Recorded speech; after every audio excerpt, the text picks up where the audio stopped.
in the group for you to receive those. So in chemistry, we'll be looking at the mole or mole concept.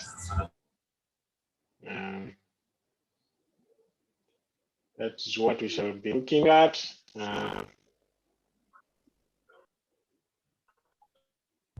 This is a very important topic in chemistry. I'm sure you looked at some of it in O level. In A level, it gets better because you need that practical knowledge. Okay. You need that practical knowledge to be able to do those calculations in practicals, but it's also important in the theory. Okay. In the theory, especially paper 1, also some parts of paper 2. So there's so many things that we don't understand in O level, but get to understand them in A level.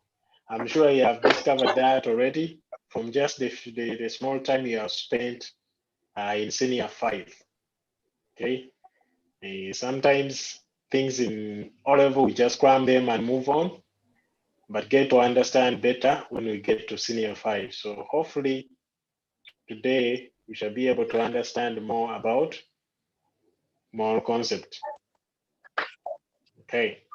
Again, this lesson is brought to you by Yaaka Digital Network. These are our offers here that you can always show your parents. Right now, the classes are still free, but you can't access so many content that we have online on our websites. But if you subscribe, you'll be able to access that content. So many videos, assignments, quizzes, and access to teachers every day, 24/7. Okay, 24 hours of the day, 7 days of the week. You can access our teachers on Yaaka. So it's important for you to sign up so that you can have all those resources at your disposal. Okay. So like I said, today we'll be looking at the mole or mole concept, like you want to call it, or you like to call it. So here are the contents of what we shall look at today, hopefully. We shall look at what a mole is. Today you'll understand what a mole is.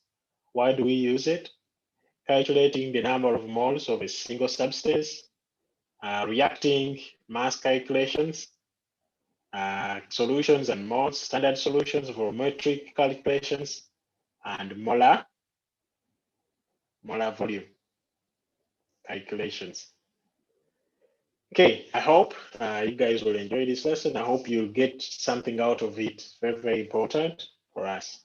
Do not worry about noting down things. You can note down small things. What I want you to worry about is understanding and asking questions. That's what you should worry about throughout this lesson. Because the notes I'll send, you note down things you want from the notes, because I'm gonna send them. But right now in class, all I want is your attention and questions. Okay. So the mole, something very, very important to note before we start it is you have to know how to balance simple equations, okay, and how to rearrange mathematical formulae, okay, different formulae in mathematics. You have to know how to arrange those. Now, that will be important for you not to be left in the dark.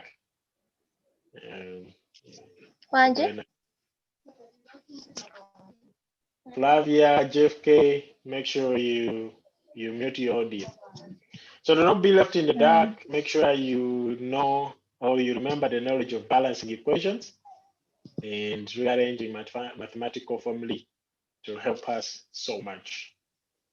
Okay. All right. What is a mole? Okay.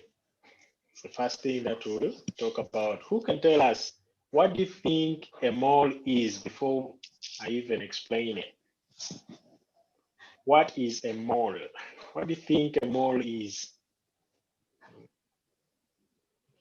What do you think a mole is? You can raise up your hand and say.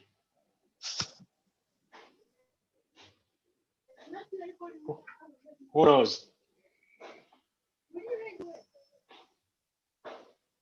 Anyone? Yes, Arthur. A mole is the amount of a substance which contains as many elemental units as there are in 12 grams of a carbon 12 isotope. Okay, that's a very good definition. The mole sometimes relate it to the mass of 1/12 of carbon. Okay, that isotope.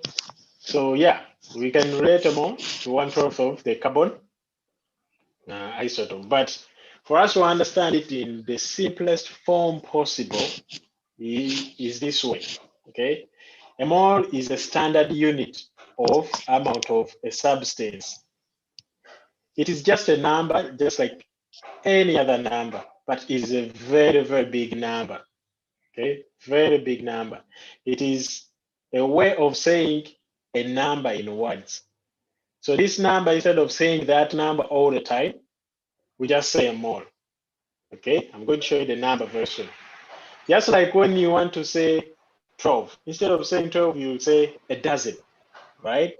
Sometimes when you don't want to say 20, you say, oh, that's a score. Okay, and then sometimes when you don't want to say 144, you say that's a gross, or that's a gross. Okay, so a mole is another way of saying this number that was discovered by a man called Avogadro. Okay, so it's important for us to understand that. How big is the number? Here is the number right there. If you can read that number, that will be great. It's good for you, all right? But for me, I don't like to read it. Therefore, we write it like this, okay? 6.022 multiplied by 10 to the power 23, okay? This is the number that we're talking about. So this is a mole, okay? This is a mole right there. That's what we understand by a mole. This is Avogadro's number, okay? So now that we know what a mole is, okay, we know that it was discovered by Avogadro, and we call it Avogadro's number. And we say it doesn't matter what number is, as long as everybody sticks to the same value. So this is the value that chemists stick with as Avogadro's number to refer to a mole. So why use it? Atoms and molecules don't weigh much, so it is easier to count large numbers of them. In fact, it is easier to weigh substances. Using moles tells you how many particles you can get in a certain mass, the mass of a certain number of particles. So when you use moles, you get to know the mass of a certain number of particles, right? You can't count particles one by one. It will be very, very hard. What you do is just have their mass. What else do I need to know? Like we said, we need to know how to balance equations before we move forward. So you have to channel that knowledge of balancing equations as we move forward. Equations are very important in these calculations. So again, this is what we have looked at so far about a mole, that it is a standard unit of a substance, okay?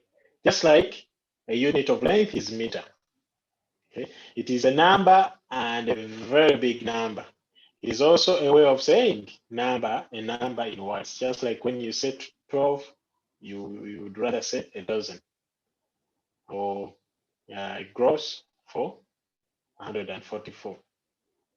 How big is it? We have said it is 6.022 times 10 power 23. It is as big as that. Okay, and everyone has to stick with this number for us to have standard calculations. We have said why we use it is because atoms and molecules don't weigh much, so it is easier to count large numbers of them. Okay, in fact, it is easier to weigh substances. Also, using moles tells you how many particles you get in a certain mass. So let's think about what a mole is. Now, I've said a lot. I need questions for if you have not understood what a mole is.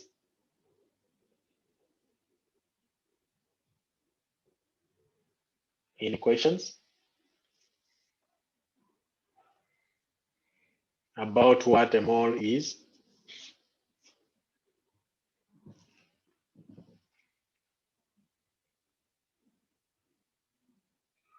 Okay, good. If you don't have any questions, we can continue. Remember, you can always type them in the chat, or you can go on WhatsApp and inbox me, or type them in the group, whatever you want. Okay, so that's a mole. Now, let's look at how we calculate this number of moles that are found in a substance. Okay, so calculating the number of moles of a single substance. How many moles are found in a single substance? So we have a simple formula that you can always memorize if you want, but it's easier to understand it. Okay, it's very, very easy. I'm pretty sure by the end of this, you will have understood it. So for you to calculate the number of moles, you just get the mass of a substance, divided by its molar mass. You've all calculated molar mass before, and you know the mass of a substance too. If you have not, we shall see very soon what we use to calculate it. Okay. If you rearrange, like we said, you need to know how to rearrange mathematical formula. If you rearrange, you'll find out that, like we said, moles is equal to mass over molar mass. If you're looking for mass, then mass will be equal to moles multiplied by molar mass, just cross multiplication. And then molar mass, if you make molar mass the subject, you'll have mass over moles, okay, for you to calculate molar mass. So just that one is just rearrangement. Sometimes it's easier for you to draw this triangle. This triangle helps you understand it better. Okay, you have mass at the top and moles multiplied by the molar mass down. Okay, so if you want, if for example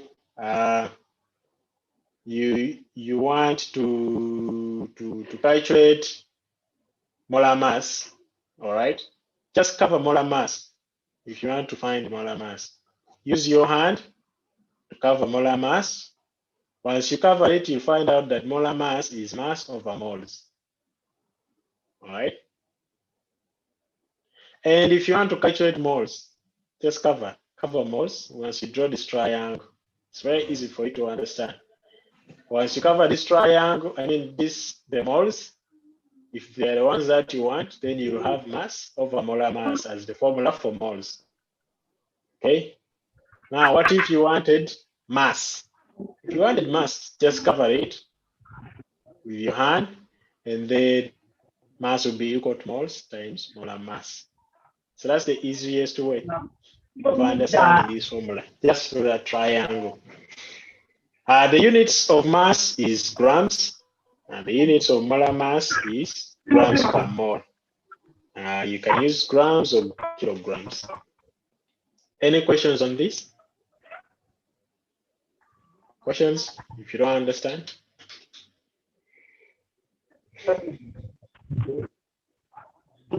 And raise up your hand if you have a question. Anytime. Someone has left on their audio, please mute it. Odong, mute your audio. Odong, mute your audio. Okay, good. Well done, Odong. All right. So that's the formula of finding moles and mass and molar mass.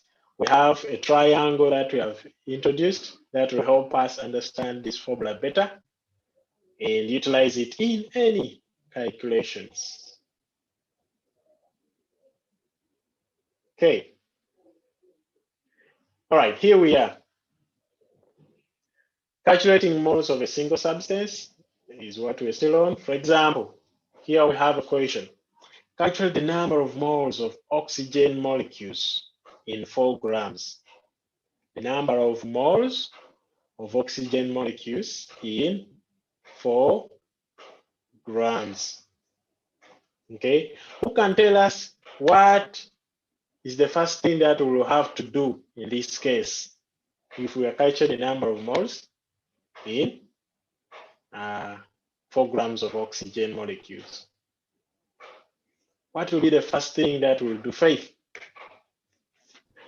We need to get the molar mass of oxygen.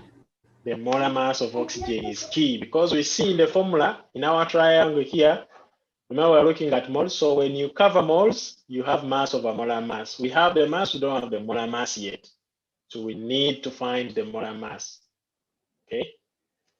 So we see that oxygen has 2 atoms. Okay. The molecule of oxygen is made up of 2 atoms. Each atom weighs 16. Okay. Weighs 16 grams. So for us to get the molar mass of the entire molecule is we multiply by 2. Yes, Lillian, you are correct. Find the molar mass of oxygen. You typed it in the chat box. That is correct. Right? So we need 2 times 16 because each atom weighs 16 grams. All right? So if you multiply 2 times 16, you get 32. 32, and that gives us the molar mass of oxygen. I want us to go step by step so that you will never fail to understand this again. Okay, it will be easier from now on. So that is the molar mass for oxygen. Who can tell us what next? What do we do next now? What do we do next? Who knows? Someone is speaking without raising your hand. Okay, Bonita, tell us. We substitute in the formula. We substitute in the formula. Okay, so we have our formula right here. We have our triangle that helps us.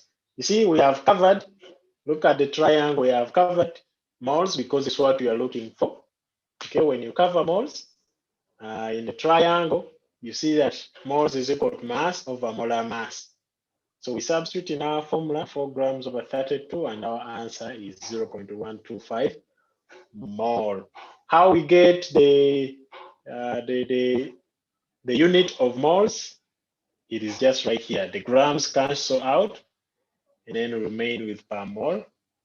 And since we are dividing this per mole changes, okay, goes up, meaning becomes just mole since it was down.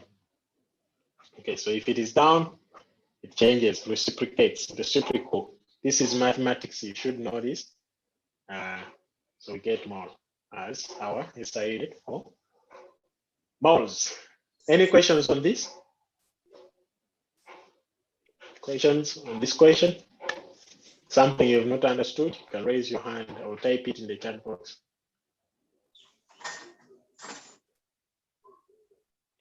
And no questions. I hope you are understanding if there are no questions. Because sometimes you may not ask questions because you're not understanding. You don't know what is taking place. But hopefully you are. Okay. Next. This is what we've done. It's just summarizing down the question. Now, the other question that we have is, what is the mass of 0.25 moles of sodium carbonate? Now, here they have given us the moles, and they have given us the formula of sodium carbonate. What are we going to do first here? Who knows? Raise your hand and tell us. Who knows? Bonita, you have said something. I need someone else to say something. Let me see someone I'm going to choose who.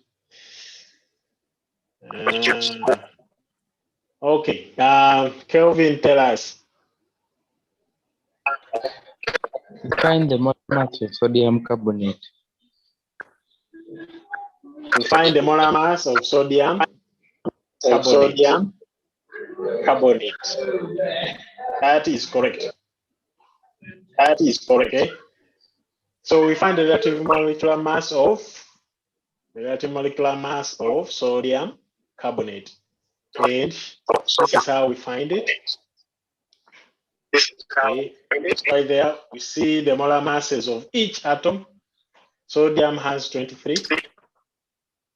Okay. We have 2 atoms in here, so we multiply by 2. Carbon has 12. Carbon is less carbon 12. This is another isotope. Then we have oxygen, which is always 16. And here we have 3 atoms, so we shall multiply by 3. The total is 106. So that's the molar mass of sodium carbonate, 106 grams per mole. Okay. See, Samuel was saying yes, bro. So I think Samuel was just supporting Ali Kelvin. Okay. Yeah. So that is how we find the molar mass. What next? What do we do next here? Now we have the molar mass. What else do we do? Who's going to tell us this? What next? Yes, Bonita. We substitute the molar mass in the formula. We substitute the molar mass in the formula. That is correct. So we substitute. Now we have what we need. We substitute into our formula again. When you look at our triangle on the side right here, we see that we have covered what we want. What we're looking for is the mass. So we have covered it, and we see that for us to find the mass, we multiply the moles, multiply by the molar mass. Someone left their audio on, and I'm hearing an echo. Bonita, mute your volume. Mute your volume so that I don't have to hear that echo. Doesn't sound well. Okay, so we have covered our mass, and we are finding it here that moles times molar mass will give us the mass we're looking for in grams. So this is exactly what we do. Like Bonita said, we substitute in. And once we substitute in our values, this is the answer we get, 26.5 grams. I hope we are together.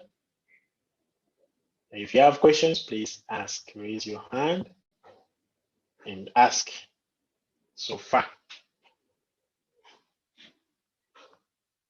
Questions? Samuel's hand is up. Samuel, your hand is up. Samuel, ask.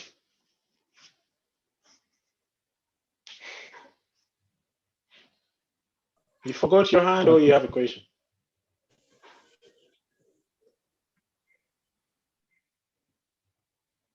Yes, please. It was a mistake. Eh? Oh, okay, Kyle. We can continue. You just forgot your hand up. That's okay. That's fine. So let's continue now that we know how to calculate moles mass and molar mass. That's a good sign. Now let us continue in calculating reacting mass calculations or reacting mass calculations.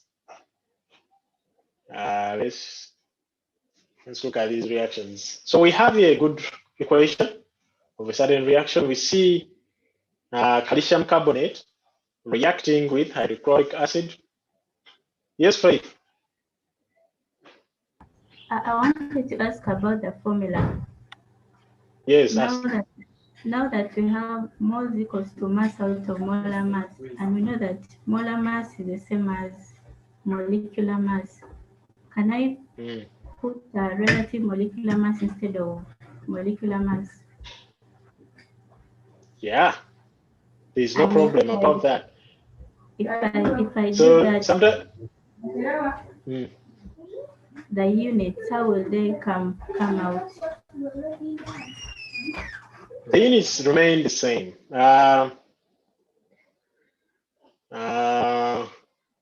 So here we use molecular mass. Let me first go back a little bit here. That's a good question. Let's see it. Okay.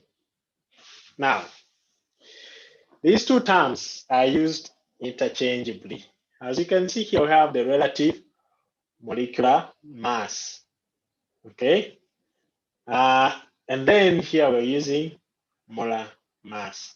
We use molar mass because molar mass has units. Okay. Molar mass has units. And we need those units for us to be able to find a consistency in the calculations. It is not different, right? It is not different. Relative just means you have found all the isotopes of that particular compound or atom. You have found all the isotopes and averaged their masses. That is relative molecular mass. Whereas molar mass is just when you weigh. For example, when you weigh a single molecule of a substance. So once you weigh, you get, of course, you have to have units because you're weighing, which are grams per mole. All right. Mole, we say per mole because you're looking at only one molecule. So the difference here is just that molar mass helps us to have units. Okay. Relative molecular mass comes from averaging all the isotopes of that particular compound or atom. Hello everyone, I can't hear a thing. Please, any help? Check your internet. Can the rest of you hear me? So you're getting you very well. Okay, people are getting me very well. So this is Ben or Ryan, Yes, I don't know. Please check your internet. Find a place where there's good internet. If you're not hearing me, it's probably your internet because the rest of the members can hear me. So am I answering your question? Yes, sir. The difference? Yes, I've got something. You've got something? Teacher, where have you gone?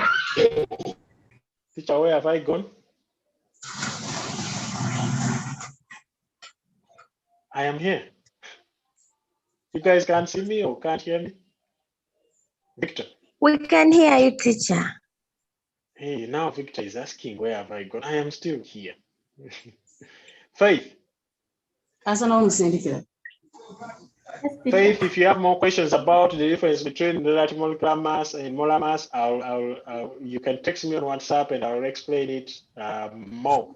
But the difference is actually very, very little. It's just how we use the terms, how we interchange the terms, and the origin of these terms. Okay, the origin matters. Okay, the origin of the relative molecular mass came about due to the multiple isotopy. And I think, if I'm not mistaken, we looked at that last week. I don't know if you were, you check the notes in the group. If you want, I'll send them back and you check and see what we looked at that time. You'll see, I'm sure you'll see. And if you find questions again, just text me, I'll answer them. We looked at it last week, I've just remembered also. Yes, check the device you're using. Yeah, whoever is not hearing, check your internet or your device. Okay, let's continue. Again, Faith, if you don't get it, just let me know. I'll show you in the notes of last week, and I'll expound on it further. I hope we are together for now. I'm hearing presenting. Someone is saying something?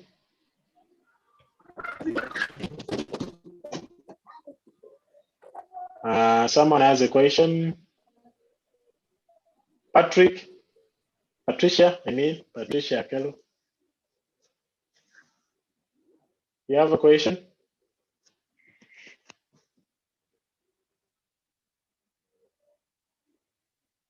Patricia, do you have a question? Or Faith, do you still have a question? Your hand is still up.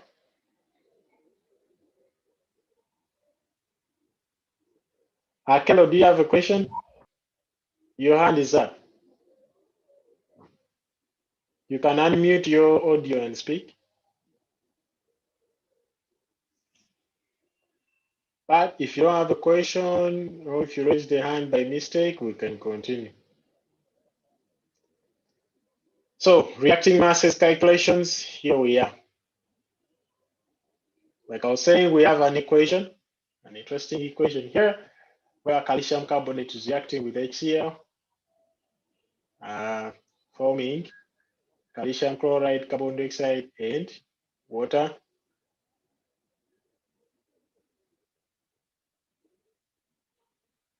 Yes, we do use relative formula mass and relative molecular mass.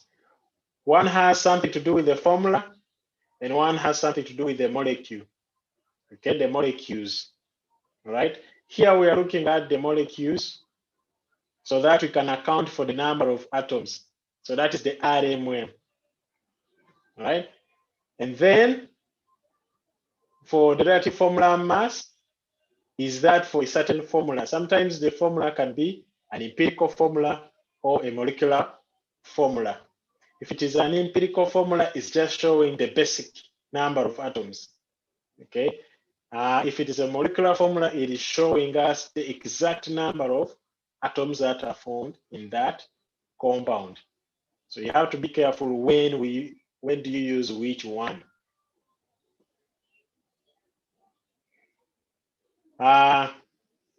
Odong, Bill, Arnold, do you have a question?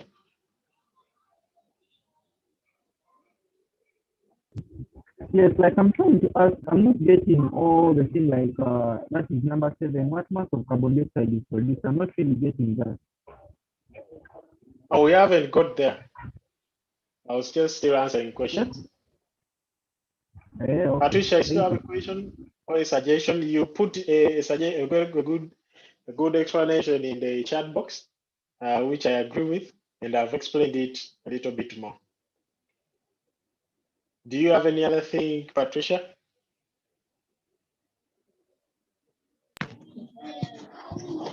Teacher, your lesson.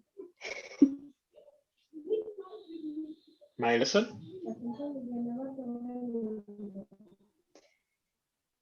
Okay, let's continue. Teacher, for us, we are no longer hearing you. Oh, who else is not hearing me? Raise up your hand if you can't hear me. I mean, how would you hear me if I'm asking? If you can hear me, raise your hand. I would love to know. Let's just pause a little bit. So we're getting If you can hear me, raise your hand. We Okay, can Faith hear you is well. hearing me. Somewhere is it? Everyone is hearing me. But check your internet because majority are hearing me. it is very clear indeed. Check. Yeah, okay. So the majority are hearing me loud and clear. Please, if you're not, check your internet. Check your network. Very good. That's a good quick response. Okay, let's continue quickly here. This one is very easy. It's the same thing we've been looking at, except we are putting in a twist, a little bit of a twist. So let's look at this twist and see what exactly it is. So here we have our reaction. It is first you have to know the ratio of the reacting species. The reacting species for you to be able to calculate it. So here the ratio is 1 to 2. And anyway, let's go in order. So first, the relative molecular mass of calcium carbonate. We have to find the relative molecular mass. Okay. And here it is. We have calculated so many.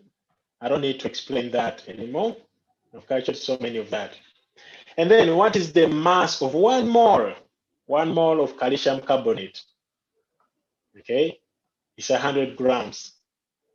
Okay. So the relative molecular mass tells us the mass of 1 mole of a particular substance, which is right here. That is the relative molecular mass. So now we know the mass of 1 mole of calcium carbonate, which is 100 grams. The next thing is, what does 0.1 molar, okay, of hydrochloric acid mean? It means that the concentration of hydrochloric acid is 0.1 moles per decimeters cubed.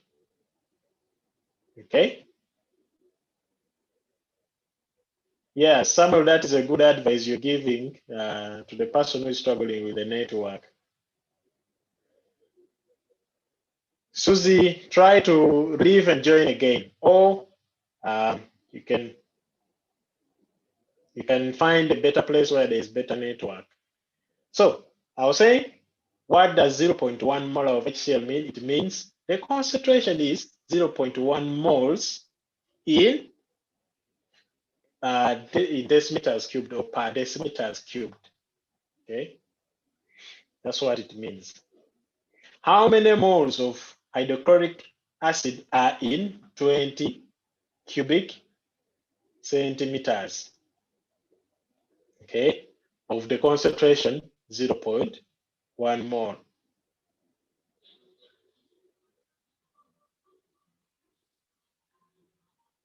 Yeah, all the other audio settings. Okay. So this is what we're asking here. How many moles are in 20 cubic centimeters of this concentration? Okay, so we have the volume and we have the concentration. Okay, what we do here is multiply the volume times the concentration. The reason why we divide by 1,000 is because the volume that we have, the 20, is in centimeters cubed. This 20 is in centimeters cubed. By dividing it by 1,000, it takes it into decimeters cubed.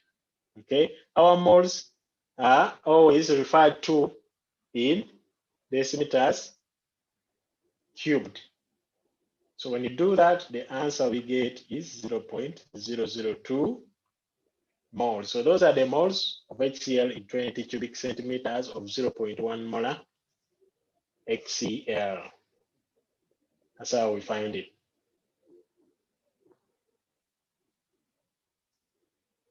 The other thing, the fifth thing that we need to find is how many moles of calcium carbonate will react. The number of moles of calcium carbonate that will react, we have to find the mole ratio first. The mole ratio, yellow is not working well. Let me find black. The mole ratio will be 1, okay, 1 to 2. Just look at the equation. That is the mole ratio, meaning one molecule of calcium carbonate will react with 2 molecules of HCl. Yes, Faith? Teacher, I'm wondering if we are going to also apply first principles.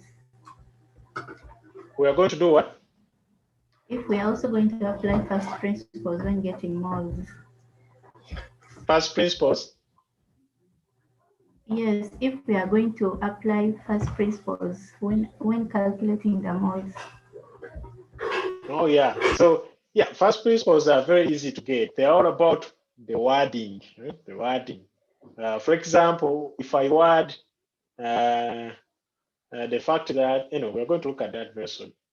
First principles are all about wording. Here, mainly what we are looking at is understanding where each is coming from. Okay, where each is coming from. Once we're done with that, then we can concentrate on the wording, which gives us the first principles. Okay. So, in fact, we are looking at where the first principles come from. You'll get that very soon. All right, so the ratio is 1 to 2. Okay, meaning if I was to word this in first principles, I would say 1 molecule of calcium carbonate reacts with 2 molecules of hydrochloric acid. What about how many molecules of calcium carbonate, how many moles of calcium carbonate will react with 0.002 moles? So, in other words, the ratio or the value here, the reacting value for calcium carbonate is 1/2. Okay, this means it is 1/2. Okay, and when you get this 1/2 and multiply by the moles of HCl, you get how many moles of calcium carbonate react. Okay, just using the ratio. I hope that is understood. If you have a question, you can ask. Yes, it wastes a lot of time. The first principles waste a lot of time, but they're important, Samuel. Don't say they waste a lot of time. Let's first understand where they come from. All right. Someone was writing in the chat box that they waste time. They don't, but they do, but they're important. So let's understand where they come from. So I hope this is clear how to use the ratio to find the moles of the other party that is reacting. Okay, and it's right here. So now we know the number of moles of calcium carbonate that will react. The other thing is to find the mass of 0.001 moles of calcium carbonate. What amount of mass do we need? So we go back to where we began from. In our triangle, if you drew the triangle somewhere there, you'll see that we have to cover now the mass. Cover the mass on the triangle. You'll find out that to find the mass, you have to multiply the number of moles times the molar mass. Okay, we have the molar mass already. When you multiply those, you get 0.1 gram. Okay, again, we're skipping the first principles on this one, but if you want, you can always apply them by just the wording that. For example, you can say 100, 1 mole reacts with 100 or contains 100 grams of calcium carbonate. What about 0.01 mole? You find out when you cross multiply, you get 0.001 times 100, which gives you 0.1. So it's all about the wording just. Hey. All right. That is how we find the mass of 0.001 moles of calcium carbonate. The last thing we can indulge in is to find the mass of carbon dioxide that is produced. Again, this is all about equating. Remember, once you have balanced the equation, things become easier. So we already have the moles of each. What you have to ask is this: the moles of carbon dioxide are equal to the moles of calcium carbonate, meaning that the number of moles that form the carbon dioxide that we have are always equivalent to the number of moles we have for calcium carbonate. So the ratio is 1 to 1, in other words. So therefore, the moles of carbon dioxide are equal to 0.001 moles because they're the same as that of calcium carbonate. Mike, what are you saying?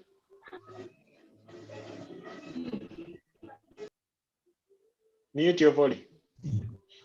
So therefore, the mass of carbon dioxide would be, remember, if you open our triangle back, you'll see that when you cover mass, you get the moles times the molar mass. The molar mass for carbon dioxide is 44.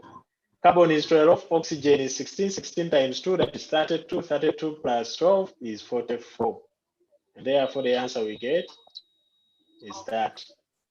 So now we have looked at the various ways of calculating all these facts about this particular equation. So in case you ask anything about this equation, then the mass of carbon dioxide, the moles of calcium carbonate, the moles of HCl, 2 molar concentration, you have it all here. Any questions about that?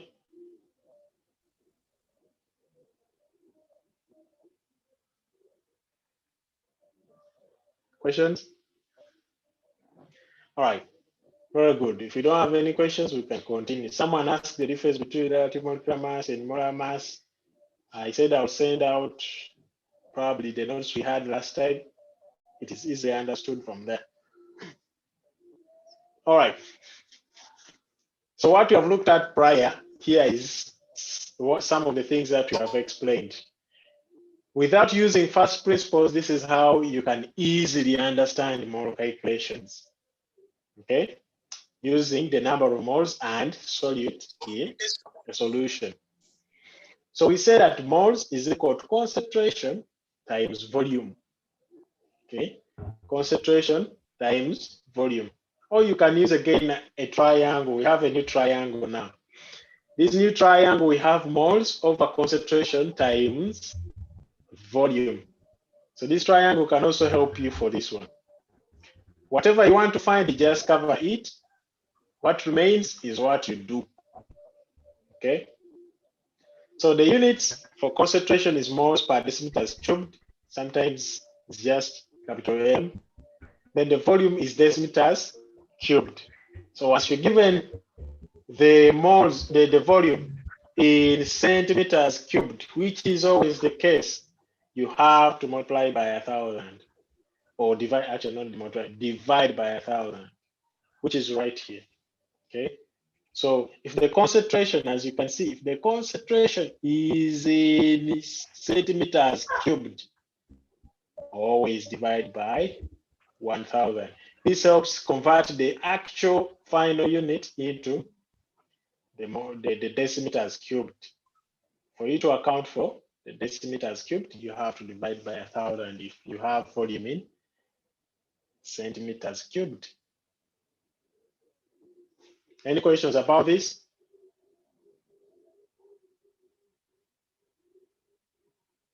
Please don't be quiet if you don't understand. Ask.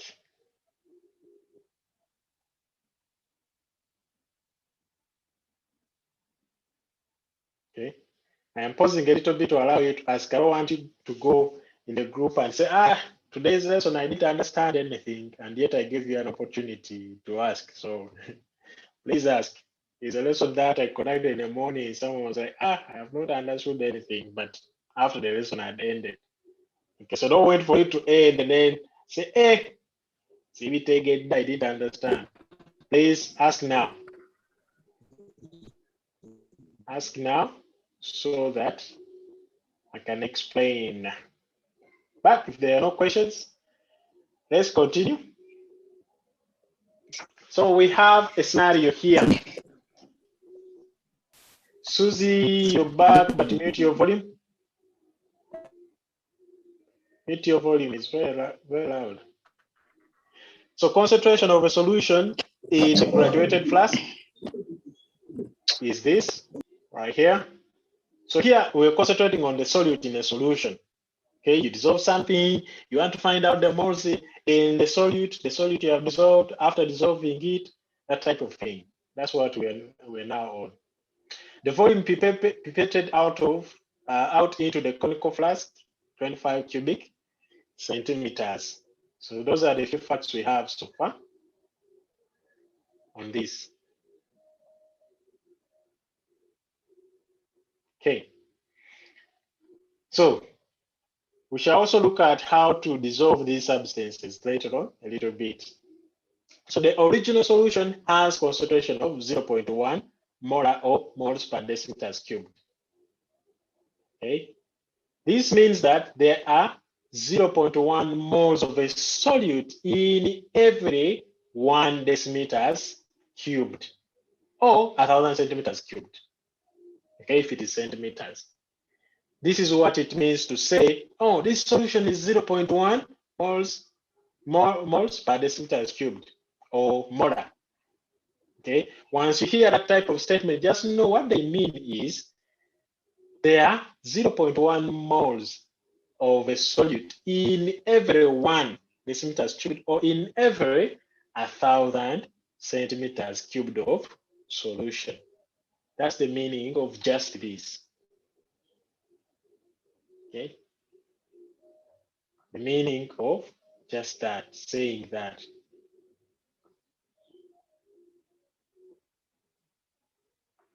All right. I hope that fact is understood.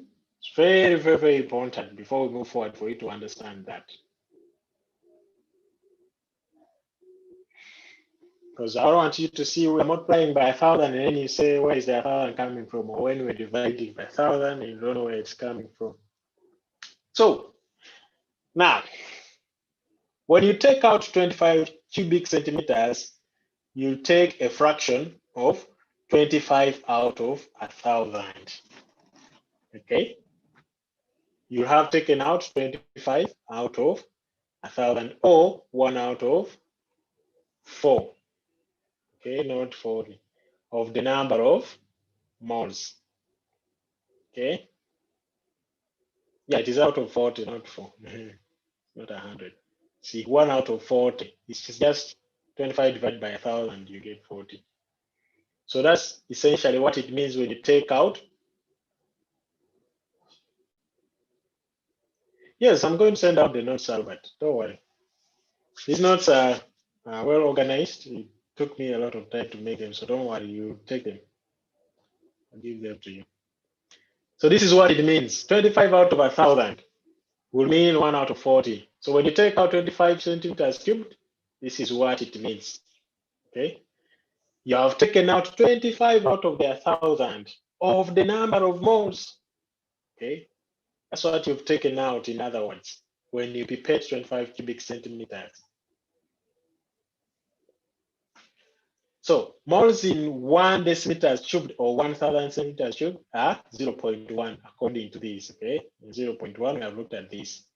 And then the moles in 1 centimeter cubed is 0.1 divided by 1,000. The reason now we're divided by 1,000, we have changed units. These are centimeters cubed, not decimeters cubed. Moles in 25 cubic centimeters will be 25 multiplied by 0.1 out of 1,000. Okay, so this is volume times concentration, what you're seeing right here. Volume times concentration. That's how you find the moles in 25 cubic centimeters. The volume is 25 and the concentration is 0.1 out of 1,000. If we had this volume 25 in decimeters cubed, we wouldn't divide by 1,000. No, this 1,000 is accounting for the change in the units. So the answer is always 2.5 per, 0.5 times 10 negative 3 mole.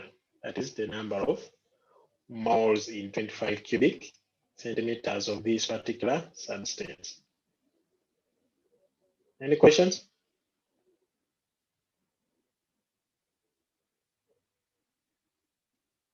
Okay. Again, our formula is here. Okay. Remember, we aren't concentrating on the first principles. We're concentrating on understanding where they're coming from. Moles is equal concentration times volume, always. We've seen that a couple of times. So we have a question here. Calculate the moles of sodium hydroxide in 25 cubic centimeters of 2 molar of sodium hydroxide. So what we have is concentration of sodium hydroxide, the volume, okay? And now they want us to find the number of moles, okay? All right, so this will be our last part. We have 1 minute left. This will be our last part, and then you can always go through the notes and understand the rest. All the rest are just almost the same. I'll just eliminate what you don't need to know or what we have not explained. But if you have questions, you can always ask. So here is the question. Here is the solution. We have moles. Remember, moles is equal to concentration times the volume. The volume we have is in cubic centimeters. So we divide by 100 to account for the decimeters. Remember, molar means 2 moles per decimeters cubed. So you get 2 times 25 over 1,000, you get 0.5 moles. As easy as that. Another question is here, you can always go through it. And please, if you have questions, you can always ask. Type in the WhatsApp group, you can inbox. I'll be able to answer your questions. I'll send out these notes for you to go through them and ask more questions. Okay. Well done for today. We shall stop here. due to the time. I don't want to take more of your time. Thank you for attending. I'll send out the notes and you can ask more questions. Our concept is easy to understand because we are explaining it from the roots of where it comes from right now. Okay, good job. See you very soon. I'll send out the notes. Thank you. You're welcome.